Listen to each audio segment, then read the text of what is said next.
dunia pelayanan kesehatan, setiap interaksi bukan sekedar pertemuan antara tenaga kesehatan dan pelanggan. Disinilah dibutuhkan komunikasi efektif. Selamat pagi Bapak, silahkan. Saya Dela, mohon maaf dengan Bapak siapa? Saya Budi. Baik Pak Budi, ada yang bisa saya bantu? Saya mau ke dokter spesialis penyakit dalam. Baik Pak, bisa saya minta surat rujukan kartu BPJS dan identitasnya? Komunikasi efektif adalah sebuah proses pertukaran gagasan, pemikiran, pendapat, pengetahuan, dan data sehingga pesan diterima dan dipahami dengan jelas dan terarah. Baik Pak Budi, ini semua berkasnya, silakan langsung menuju ke poli dan menunggu di ruang tunggu ya Pak.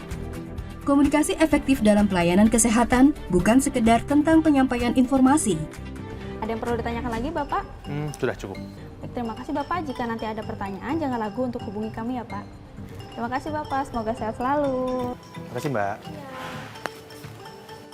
Tapi bagaimana komunikasi dapat menciptakan pengalaman yang bermakna bagi pelanggan dan menciptakan hubungan yang kuat antara petugas kesehatan dan pelanggan, dan juga meningkatkan kepercayaan, mengurangi kecemasan, dan meningkatkan kepatuhan terhadap layanan kesehatan. Saya tensi dulu ya Pak. Baik. Komunikasi efektif bukan hanya tentang apa yang dikatakan. Yesus, Selamat pagi Bapak, ada yang bisa saya bantu? tadi saya dari depan disuruh ke sini, benar ya? Iya, ini poli penyakit dalam. Oh iya, benar itu. Dengan Bapak siapa? Tetapi juga tentang bagaimana hal itu disampaikan. Oke, nama Pak Budi Irawan sudah ada di sini. Silakan Bapak menunggu kembali ya. Nanti akan saya panggil. Prinsip-prinsip komunikasi efektif seperti kejelasan, keringkasan, kebenaran, konkretitas, ketidaktergantungan, koherensi, dan kesopanan membantu memastikan informasi diterima dan dipahami dengan baik oleh setiap pelanggan. Pasien selanjutnya Pak Budi Irawan. Silakan Bapak. Bagaimana keadaan hari ini Pak? Kurang enak. Oke, saya tensi dulu ya Pak. Silakan. Permisi Bapak, saya ukur suhunya.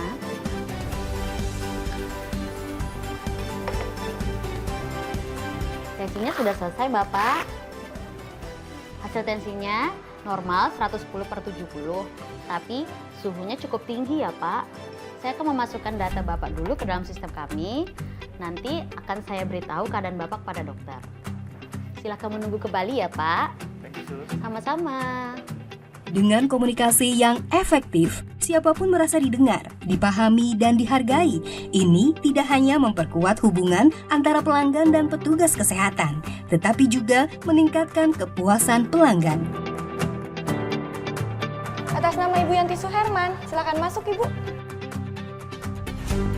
Dalam pelayanan kesehatan, komunikasi yang efektif antara petugas kesehatan dan pelanggan sangat penting untuk memastikan pemahaman yang tepat tentang informasi medis. Salah satu aspek terpenting dari komunikasi ini adalah teknik komunikasi verbal yang efektif, baik secara langsung maupun melalui tulisan. Hal ini memainkan peran kunci dalam membangun hubungan yang baik dan memastikan pelanggan mendapatkan pelayanan yang prima. Dalam komunikasi verbal langsung, miliki selalu sikap empati dan keinginan untuk membantu dengan jelas. Saya mengerti. Bu Yanti jangan khawatir ya. Nanti kalau hasilnya sudah didapatkan, akan dijelaskan kembali secara detail sama dokter. Jadi saya mesti gimana ya Sus sekarang?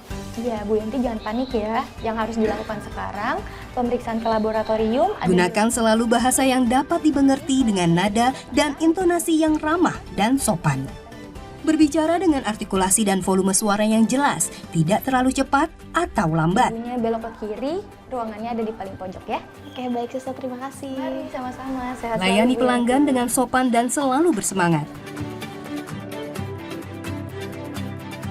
Dalam situasi komunikasi langsung, petugas kesehatan harus menggunakan bahasa yang jelas, sederhana, dan ramah untuk menyampaikan informasi medis kepada pelanggan. Ini termasuk penggunaan istilah yang dapat dipahami oleh orang awam. Dan perlu diperhatikan hal yang tidak boleh dilakukan dalam komunikasi verbal langsung. Oh iya, Sus. Saya jadi kemana ini? Ke apotek aja Pak untuk langsung pengambilan obat ya. Oh iya, tadi kan ada dokter bilang saya minum obatnya yang sebelum makan.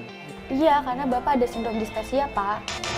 Menggunakan istilah medis yang rumit tanpa penjelasan yang memadai. Dispepsia, Pak. Itu loh yang Bapak rasain yang tadi dijelasin dokter di dalam.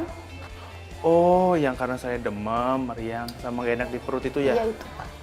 Oh, yaudah deh, yaudah. Ya, thank you ya, Sus. Menunjukkan ketidakpedulian atau ketidaksabaran terhadap pertanyaan atau kekhawatiran pasien. Pasien selanjutnya atas nama Ibu Ara Damayanti. Bu, saya dari fase 1 disuruh ke sini karena demam meriang berkelanjutan, Bu. Saya tensi dulu. Oh ya.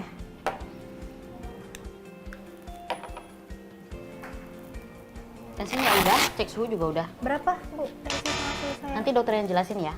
Tapi saya khawatir. Ibu tunggu dulu di sana. Sih Mas, ini berkas pemeriksaan saya. Setelah ini saya harus kemana Mas ya? Kalau kan tadi udah dijelasin kemana. Gimana Mas? Tadi kan sudah saya jelaskan, Pak. Maaf Mas, saya tuh masih bingung setelah dari pemeriksaan. Dari sini Bapak bisa langsung ke lantai 2 aja, Pak. Lantai 2. Lantai 2 ketemu dengan petugas yang di sana, Pak. Langsung ketemu petugas yang di atas. Siapa itu namanya? Petugas yang di atas ada. Pasien selanjutnya. Bergumam dan memotong pembicaraan. Selain komunikasi verbal langsung, komunikasi melalui teks atau tulisan dalam penggunaan media sosial seperti WhatsApp telah menjadi alat komunikasi umum digunakan dalam pelayanan kesehatan. Di sini pun tidak luput dari mematuhi prinsip komunikasi yang efektif, yaitu dengan menggunakan pesan singkat dan jelas untuk menjelaskan jadwal janji temu atau memberikan informasi penting kepada pelanggan. Dan sama halnya dengan komunikasi verbal langsung, ada hal-hal yang tidak boleh dilakukan dalam komunikasi verbal melalui tulisan atau teks.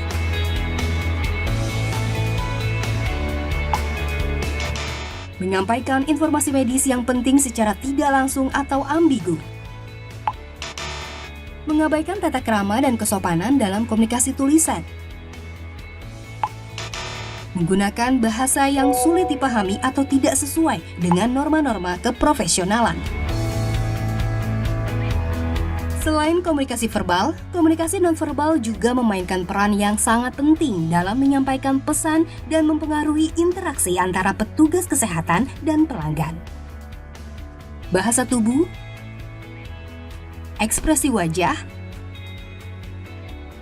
kontak mata, Selamat pagi Bapak, ada yang bisa saya bantu? intonasi suara, dan gerak tangan adalah elemen-elemen utama dari komunikasi nonverbal yang dapat menyampaikan informasi tambahan yang tidak disampaikan melalui kata-kata. Bahasa tubuh seperti sikap tubuh yang terbuka dapat menunjukkan tingkat kepercayaan diri dan keterbukaan untuk mendengarkan dan memberikan perhatian kepada pelanggan. Ekspresi wajah yang ramah dan positif seperti tersenyum dapat membantu menciptakan atmosfer yang menyenangkan dan aman bagi pelanggan.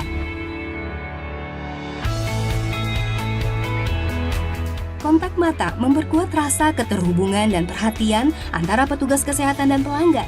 Sementara, intonasi suara dan gerak tangan dapat memberikan penekanan tambahan pada pesan yang disampaikan.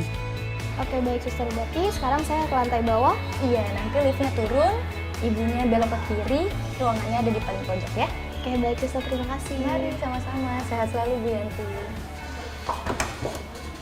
Dan inilah hal-hal yang harus dihindari oleh petugas kesehatan dalam komunikasi nonverbal. Iya, karena Bapak ada Sikap tubuh yang Pak. tertutup seperti bersilangan tangan. Karena hal ini dapat menciptakan jarak antara petugas kesehatan dan Itu pelanggan. loh yang Bapak rasain yang tadi dijelasin dokter di dalam. Bu, saya dari fase 1 disuruh ke sini karena demam meriang berkelanjutan, Bu. Ekspresi wajah yang serius dan tidak ramah, sehingga membuat pelanggan merasa tidak dihargai atau tidak nyaman. Tapi saya khawatir. Ibu tunggu dulu di sana.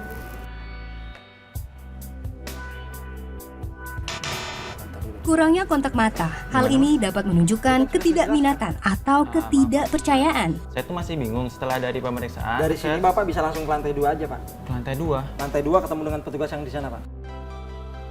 Dengan memahami pentingnya komunikasi nonverbal dan menerapkan sikap tubuh yang terbuka serta ekspresi wajah yang ramah, petugas kesehatan dapat menciptakan lingkungan yang mendukung dan nyaman bagi seluruh pelanggan, yang pada gilirannya akan meningkatkan kepercayaan dan kepuasan pelanggan dalam pelayanan kesehatan.